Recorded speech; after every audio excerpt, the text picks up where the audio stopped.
Hello વિદ્યાર્થી મિત્રો, કેમ છો? મજામાં? તો આદર્શ ક્લાસીસમાં તમારું સ્વાગત છે. તો આજે આપણે ધોરણ 9 વિષય ગણિત ચેપ્ટર નંબર 9 વર્તુળની વાત કરવાના છીએ, જેનો આજે લેક્ચર નંબર 9 છે. આ લેક્ચરમાં આપણે સ્વાધ્યાય 9.2ની શરૂઆત કરવા જઈ રહ્યા છીએ. આજે આપણે આ લેક્ચરમાં દાખલા નંબર 1 એટલે કે પ્રશ્ન નંબર 1ની ગણતરી કરીશું. તો ચલો આપણે એની રકમ વાંચીએ અને ઉકેલ મેળવવાનો પ્રયત્ન કરીએ. તો દાખલા નંબર 1માં આપણને રકમમાં શું આપેલું છે કે 5 સેમી અને 3 સેમી ત્રિજ્યાવાળા બે વર્તુળો બે બિંદુમાં છેદે છે. તો અહીંયા મેં બે વર્તુળો દોરેલા છે, તમને દેખાય છે કે સિમ્પલી બંને વર્તુળો જો અહીંયા પણ છેદે છે ઉપરની સાઈડ અને નીચેની સાઈડ પણ અહીંયા છેદે છે, એટલે કે બે બિંદુમાં અહીંયા વર્તુળો એકબીજાની છેદે છે. જેમાં મોટા વર્તુળની ત્રિજ્યા 5 સેમી છે અને નાના વર્તુળની ત્રિજ્યા 3 સેમી છે. ઓકે, પછી આપણને કીધું છે કે અને તેમના કેન્દ્ર વચ્ચેનું અંતર 4 સેમી છે. તો સામાન્ય જીવાની લંબાઈ શોધો. તો અહીંયા ધારો કે બંને વર્તુળના આપણે કેન્દ્ર લઈએ કે અહીં જે મોટો વર્તુળ છે એનું કેન્દ્ર અહીંયા O છે અને જે નાનો વર્તુળ છે એનું કેન્દ્ર અહીંયા આપણે લઈએ કે P છે.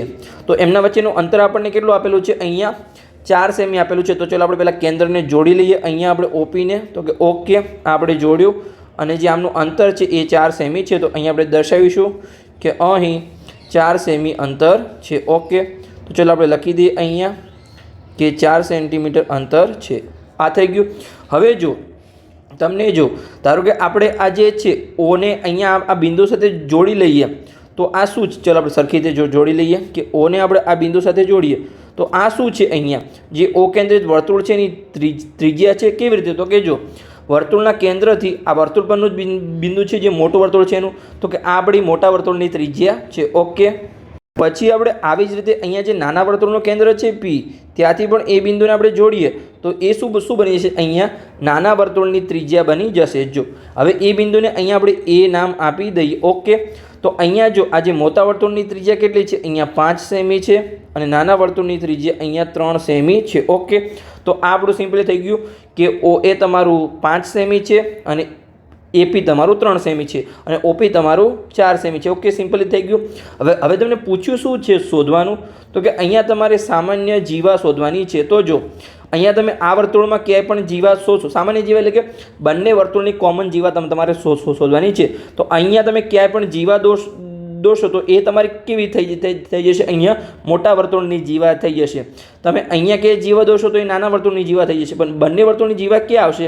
તો કે જે બંને આપણા છેદ બિંદુ છે એને આપણે જોડી લઈશું તો આપણને સામાન્ય જીવા મળી જશે. ધારો કે અહીંયા તમે આ A અને અહીંયા ધારો કે જે છેદ બિંદુ છે અને અહીંયા આપણે B નામ આપીએ તો અહીંયા આપણે ABને જોડીએ તો તમે જુઓ આ જીવા બંને વર્તુળમાં આવે છે. તો કે ઓકે, તો કે આ બંને વર્તુળમાં આવે છે. તમે મોટા વર્તુળમાં પણ જોશો તો પણ AB જીવા આવે છે અને તમે નાના વર્તુળમાં જોશો તો પણ અહીંયા આપણી AB જીવા આવે છે. તો અહીંયા આપણે કોનું માપ શોધવાનું છે? અહીંયા આપણે ABનું માપ શોધવાનું છે. તો ચલો આપણે અહીંયા લખી દઈએ અને આ જો જે AB સામાન્ય જીવા છે જેને OP છે જે કેન્દ્ર વચ્ચેનું અંતર એ શું છે? અહીંયા લંબ દ્વિભાજક છે, એટલે કે અહીંયા બંનેને શું કરે છે? અહીંયા 90ના ખૂણે બે સરખા ભાગમાં વિભાજિત કરે છે. એટલે ધારો કે અહીંયા જે છેદે ત્યાં M બિંદુ હોય તો તમારું AM અને BM તમારું સરખું થશે. આપણે થિયરીમાં લખવાના છીએ છતાં પણ તમને અહીંયા કહી દીધું. તો ચલો આપણે થિયરીની શરૂઆત કરીએ હવે સ્ટેપ બાય સ્ટેપ. તો સૌપ્રથમ તો જુઓ જે મોટું વર્તુળ છે O કેન્દ્રિત એની ત્રિજ્યા 5 સેમી છે અને જે નાનું વર્તુળ છે P કેન્દ્રિત એની ત્રિજ્યા 3 સેમી છે. તો અહીંયા આપણે લાઈન લખી દઈએ કે O કેન્દ્રિત વર્તુળની ત્રિજ્યા 5 સેમી તથા P કેન્દ્રિત વર્તુળની ત્રિજ્યા 3 સેમી છે. ઓકે, આ આપણું સિમ્પલી થઈ ગયું. પછી બંને કેન્દ્ર વચ્ચેનું અંતર આપણને જો રકમમાં આપેલું હતું કે 4 સેમી છે. તો અહીંયા આપણું OP કેટલું છે? અહીંયા 4 સેમી છે. તો અહીંયા આપણે લખીશું કે બંને કેન્દ્ર વચ્ચેનું અંતર એટલે કે કેન્દ્ર O જે મોટા વર્તુળનું કેન્દ્ર છે અને જે નાના વર્તુળનું કેન્દ્ર છે P એટલે કે O અને P વચ્ચેનું અંતર 4 સેમી અહીંયા આપણને આપેલું છે. તો અહીંયા આપણે લખીશું કે બંને કેન્દ્ર વચ્ચેનું અંતર 4 સેન્ટીમીટર છે. તો અહીંયા આપણે લખી શકીએ કે ઓપી બરાબર કેટલું છે? અહીંયા 4 સેન્ટીમીટર. ઓકે, આપણું થઈ ગયું. હવે જો જે આપણું એબી છે એ શું છે? અહીંયા આપણી સામાન્ય જીવા છે અને ઓપીને શું કરે છે? લંબ દ્વિભાજક છે, એટલે કે બે સરખા ભાગમાં 90ના ખૂણે વિભાજિત કરે છે. તો અહીંયા આપણે લખીશું કે એબી, અહીંયા જે આપણે શોધવાનું છે એબી એ આપણી સામાન્ય જીવા છે, સામાન્ય જીવા છે અને ઓપી એ એબીનો લંબ દ્વિભાજક છે, લંબ દ્વિભાજક છે. એટલે કે તમારું જે એએમ બરાબર બીએમ થશે. કેવી રીતે? તો કે જો ધારો કે અહીંયા તમારું જે ઓપી છે, બે કેન્દ્રો વચ્ચેનું અંતર, એ આપણી સામાન્ય જીવા એબીને અહીંયા એમ બિંદુમાં છેદે છે.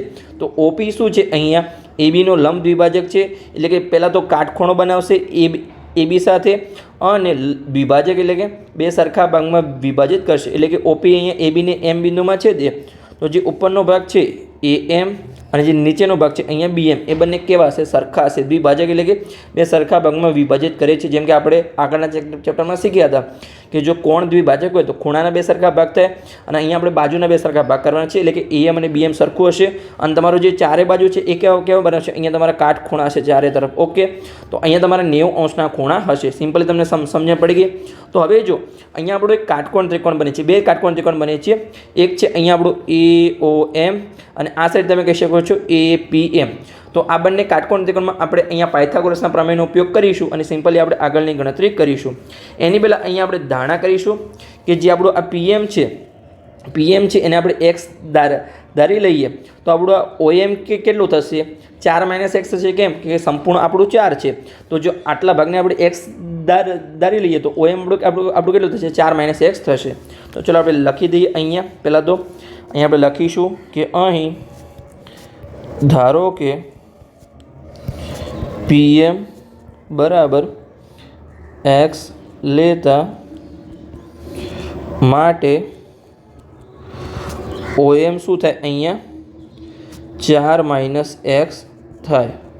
ઓકે, તમને સિમ્પલી સમજણ પડી ગઈ કે જો અહીંયા તમે આ જે PM છે આટલો ભાગ એને તમે અહીંયા x લો તો આ જે બાકીનો ભાગ છે કેટલો થશે? 4 - x થશે. કેમ કે આખું શું છે? અહીંયા જે ઓપી છે એ તમારું અહીંયા 4 છે. ઓકે, તો એનો જો કેટલોક ભાગ અહીંયા x હોય તો બાકીનો ભાગ શું છે કે 4માંથી તમે x બાદ કરો એટલું અહીંયા તમારું બાકી રહ્યું છે. ઓકે, સિમ્પલી સમજણ પડી ગઈ. તો હવે અહીંયા આપણે ત્રિકોણ લઈશું, કાટકોણ ત્રિકોણ કે ત્રિકોણ AOM, જેમાં આપણું જે એમ ખૂણો છે એ કેવો છે? અહીંયા કાટખૂણો છે.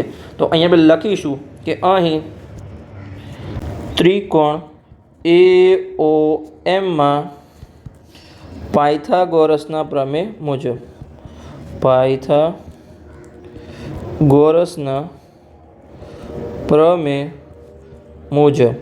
શું થશે? અહીંયા તમારો પાયથાગોરસનો પ્રમેય શું છે કે જે કર્ણનો વર્ગ હોય એ બાકીની બે બાજુના વર્ગોના સરવાળા જેટલો થાય. તો અહીંયા તમારો કર્ણ શું થશે? તો જો આ તમારો ખૂણો કાટખૂણો હોય તો એનો સામેની બાજુ કઈ છે? અહીંયા એ તમારું કર્ણ થશે. તો જે તમારું OA છે એ તમારું કર્ણ થશે અને બાકીની બે બાજુ કઈ થશે? અહીંયા તમારી OM અને AM. તો તમારું જે અહીંયા કર્ણ છે એટલે કે અહીં જે OA નો વર્ગ છે એ બાકીની બે બાજુ OM અને AMના વર્ગોના સરવાળા જેટલો હોય. ઓકે, તો આ તમને સિમ્પલી સમજણ પડી ગઈ. આ તમારો પાયથાગોરસના પ્રમેય મુજબ થાય છે. હવે આપણે આગળની ગણતરી કરીશું. તો અહીંયા આપણે હવે કિંમત મૂકતા જઈશું. તો જો અહીંયા આપણે જે AM છે AMનો વર્ગ એને અહીંયા આપણે કરતા બનાવીશું. કેમ કે એને આપણે અહીંયા શોધવાનું છે. એટલે કે અહીંયા આપણે જે OMનો વર્ગ છે એને બરાબરની આગળ લઈ જઈશું તો શું થશે? અહીંયા માઇનસ થઈ જશે. પણ અહીંયા આપણે AM વર્ગને કરતા બનાવવાનો છે તો એને આપણે બરાબરની આગળ લખીશું. તો અહીંયા આપણે લખીશું કે અહીં AMનો વર્ગ બરાબર શું થશે? અહીંયા આપણો OAનો વર્ગ માઇનસ OMનો વર્ગ. સિમ્પલી અહીંયા આપણે એ જ કર્યું છે કે OMને આપણે બરાબરની આગળ લઈ ગયા તો તમારું માઇનસ થઈ ગયું અને આ સાઈડ તમારું શું વધ્યું? AMનો વર્ગ વધ્યો. પણ આપણે બરાબરની આગળ AMનો વર્ગ લખ્યો અને પાછળની સાઈડ આપણે આ જે આગળની સાઈડ હતી આપણે પાછળની સાઈડ લખ્યું. સિમ્પલી તમારે આટલો ફેરફાર કર્યો છે. ઓકે, તો હવે અહીંયા આપણે કિંમત મૂકીશું તો કે અહીં AMનો વર્ગ પછી તમારું OA કેટલું છે? જુઓ OA અહીંયા આપણી OA જે મોટા વર્તુળની ત્રિજ્યા હતી તો એ અહીંયા આપણું 5 સેન્ટીમીટર છે. તો અહીંયા આપણે લખીશું કે OA બરાબર અહીંયા આપણું 5 છે તો 5નો વર્ગ થશે. પછી તમારું OM કેટલું છે? અહીંયા જો આપણે ધારણા કરી હતી કે PM બરાબર x હોય તો OM બરાબર તમારું 4 - x થાય. તો અહીંયા આપણે OMની જગ્યાએ 4 - xનો વર્ગ લખીશું. તો અહીંયા તમારું થશે 4 - xનો વર્ગ. ઓકે, તો અહીંયા આપણે સિમ્પલી ગણતરી કરતા જઈએ. તો માટે AM નો વર્ગ બરાબર અહીંયા 5નો વર્ગ 25. પછી અહીંયા જો 4 - xનો વર્ગ, તો આનું સાદુરૂપ કેવી રીતે મળશે? અહીંયા આપણને જેમ કે તમારું કોઈ પદ હોય કે a - bનો વર્ગ હોય તો આપણે એનું સાદુરૂપ કેવી રીતે આપતા હતા કે a નો વર્ગ પછી -2ab પ્લસ અહીંયા bનો વર્ગ. ઓકે, તો આનું સાદુરૂપ કેવું થશે? અહીંયા તમારું a શું છે? a બરાબર અહીંયા તમારું 4 છે અને b બરાબર અહીંયા તમારું શું છે? x છે. તો જો a નો વર્ગ એટલે કે પહેલાં તો 4નો વર્ગ થશે. તો પહેલાં આપણે કૌંસની બહાર માઇનસ છે તો માઇનસ મૂકીએ. આપણે મોટો કૌંસ કરીશું અહીંયા. તો સૌપ્રથમ અહીંયા આપણે a નો વર્ગ એટલે કે 4નો વર્ગ થશે. પછી -2ab એટલે કે -2 એની જગ્યાએ 4 અને બીની જગ્યાએ x. ઓકે, પ્લસ અહીંયા બીનો વર્ગ એટલે કે અહીંયા એક્સનો વર્ગ થશે. ઓકે, તો આ આપણું સિમ્પલી સાદુરૂપ મળી ગયું. તો અહીંયા આગળનું સ્ટેપ કરીશું. અહીંયા આપણે કે AM નો વર્ગ બરાબર અહીંયા 25 માઇનસ કૌંસની અંદર 4નો વર્ગ 16 થશે. પછી -2 × 4 8 અને × x એટલે કે 8x અને અહીંયા તમારો પ્લસ xનો વર્ગ થશે. ઓકે, પછી આપણે માટે AM નો વર્ગ બરાબર અહીંયા 25. હવે અહીંયા આપણે કૌંસ છોડીશું પણ અહીંયા બહાર તમારી માઇનસની નિશાની છે તો અંદર જે પણ નિશાની હશે એ તમારી અહીંયા ચેન્જ થઈ જશે. તો અહીંયા જો 16ને શું લાગશે? તમારું માઇનસ લાગશે તો -16 થશે. પછી જો માઇનસ પ્લસ થઈ જશે તો પ્લસ તમારો 8x થશે. અને પછી અહીંયા પ્લસ xનો વર્ગ છે તો -xનો વર્ગ થશે. પ્લસ ઓર માઇનસ છે. ઓકે, તો આ તમારું સિમ્પલી થઈ ગયું. હવે આને આપણે શું કરીશું? આમાંથી જો 25માંથી 16 જશે તો તમારે 9 વધશે તો એને આપણે લખી દઈએ અહીંયા કે માટે AM નો વર્ગ બરાબર 25માંથી 16 જાય તો 9 પ્લસ અહીંયા 8x માઇનસ અહીંયા xનો વર્ગ. તો આને અહીંયા આપણે સમીકરણ નંબર 1 નામ આપીશું. તો ચલો આપી દઈએ. આની આપણે આગળ જરૂર પડશે કે આપણે સરખાવવાનું છે. તો અહીંયા આપણને AM નો વર્ગ શું મળી ગયું? 9 પ્લસ 8x માઇનસ xનો વર્ગ. હવે અહીંયા આપણો બીજો કાટકોણ ત્રિકોણ છે. જેમ અહીંયા આપણે હાલ AOM લીધું એમ અહીંયા આપણે હવે APM લઈશું. જે આ સાઈડનો કાટકોણ ત્રિકોણ છે તો એમાં તમારું શું થશે? કર્ણ શું થશે? AP તમારું કર્ણ થશે અને બાકીની બે બાજુ કઈ થશે? અહીંયા તમારું PM અને AM તમારી બાકીની બે બાજુ થશે. તો ચલો અહીંયા આપણે લખી દઈએ કે અહીંયા આપણે લખીશું નીચે કે અહીં ત્રિકોણ APMમાં પાયથાગોરસના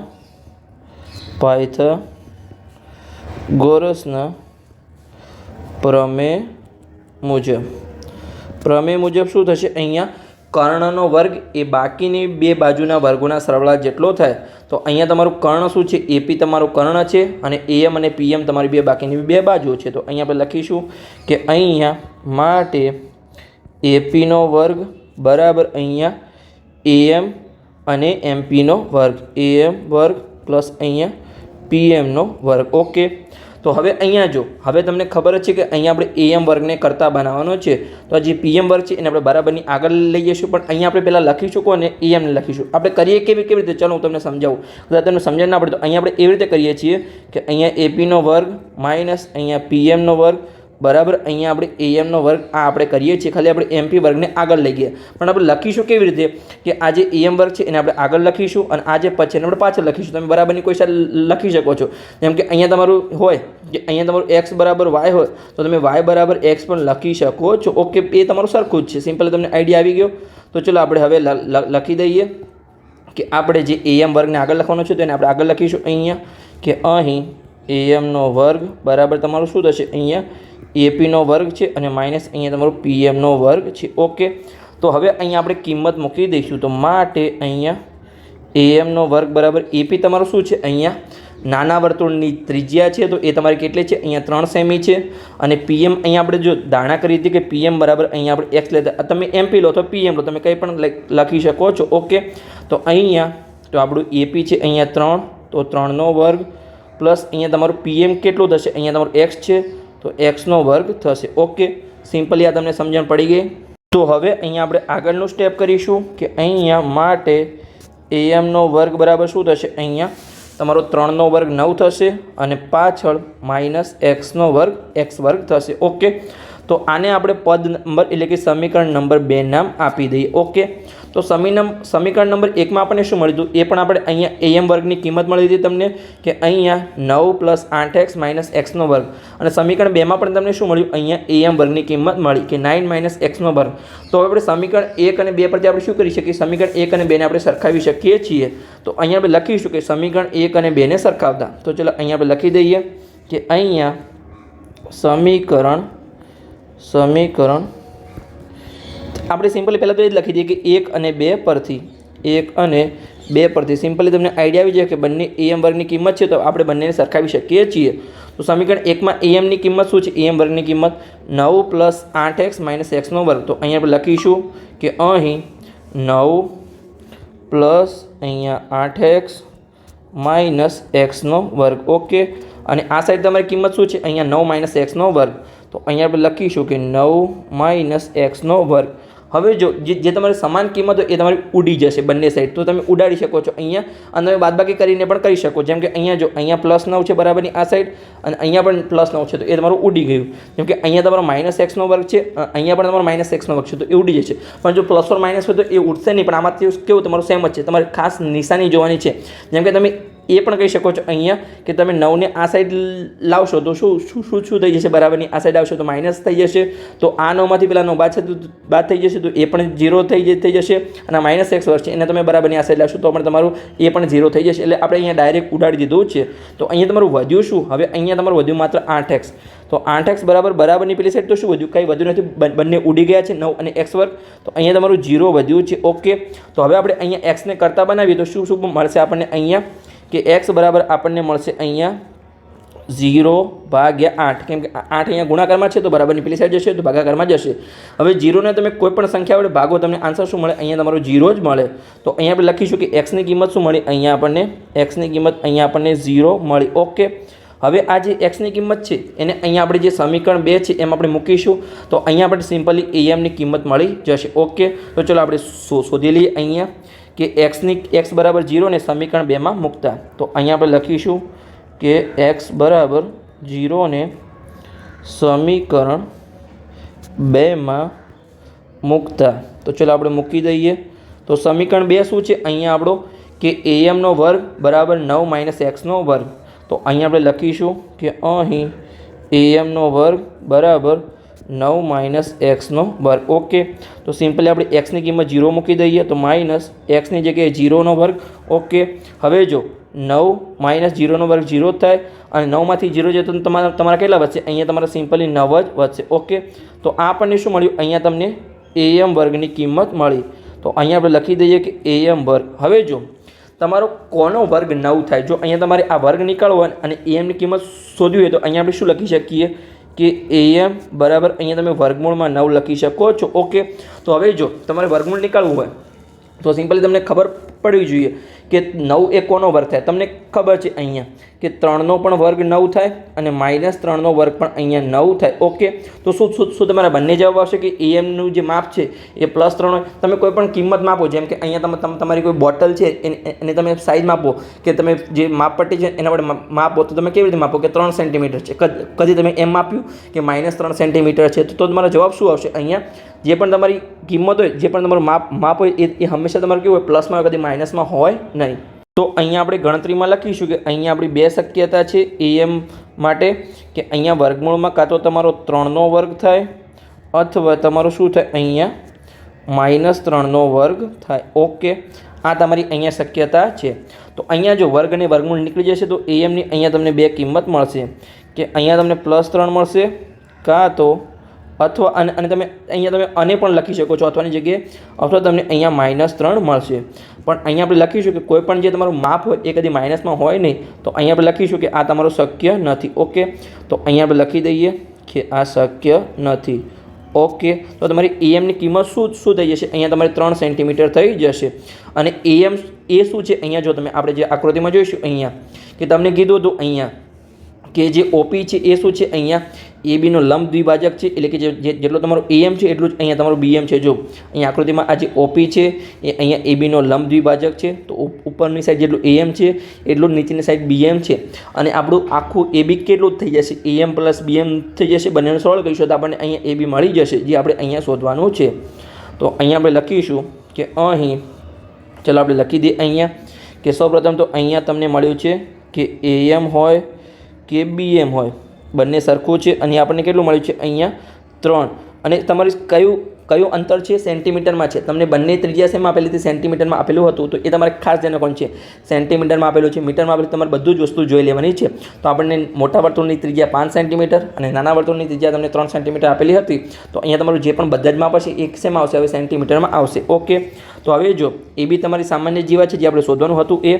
તો અહીંયા આપણે લખીશું કે અહીં એ બી સામાન્ય જીવા છે, સામાન્ય જીવા છે જે આપણે અહીંયા શોધવાની હતી. અને અહીંયા આપણે લખી શકીએ કે એ બી બરાબર શું થાય, અહીંયા તમારું AM પ્લસ BM થાય. તો અહીંયા AM પણ તમારો 3 સેન્ટીમીટર છે અને અહીંયા તમારું BM પણ 3 સેન્ટીમીટર છે. તો જે ફાઇનલ આન્સર તમને મળશે અહીંયા AB એ કેટલો મળશે, અહીંયા તમને 6 સેન્ટીમીટર મળશે. ઓકે, તો આ આપણને અહીંયા જવાબ મળી ગયો કે અહીંયા એ બી તમારી સામાન્ય જીવા છે જે આપણે શોધવાનું હતું એ અહીંયા આપણને 6 સેન્ટીમીટર મળી ગયું છે. ઓકે, તો આ તમારો અહીંયા સ્વાધ્યાય 9.2 દાખલા નંબર 1 પૂર્ણ થઈ ગયો. તો બસ લેક્ચર સારો લાગ્યો હોય તો ચેનલને સબસ્ક્રાઈબ કરો અને તમારા મિત્રોને વિડીયો શેર કરો તો એમને પણ સરળ ભાષામાં ગણિત શીખવા મળે.